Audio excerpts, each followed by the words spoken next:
Leiutasin uue sõna. Tuli kempsus istudes pähe sõna, kus on 6 ööd järjest. Tööööbik. Narksi tegid kempsus.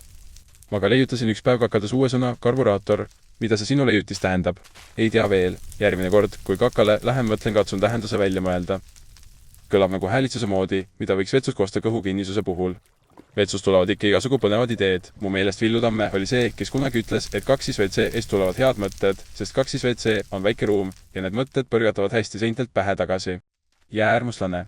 Talvel tegutsev kõrvalvoolu esindaja, keda peavoolus demoniseeritakse. Süür. Üür, mida makstakse, sest vastasel juhul tapaks süütunne ära.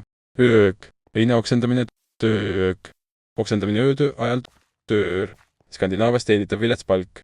Töör. Skandinaavias teenitav viletspalk, mida saadakse öötöö eest. Nõaes. Puuöös, kus innustatakse tegudele, näiteks seal tšakreid puhastades või värskendades. Mõnele see tegevus ei sobi. Nemad tunnevad nõõva.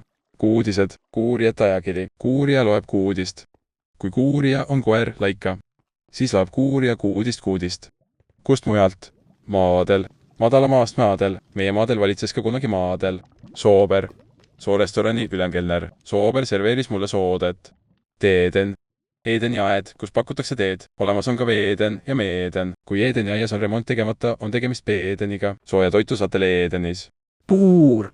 Puust kell suur. Kell, mida hoitakse suus. Tal on suur. Jätkata võiks pikalt.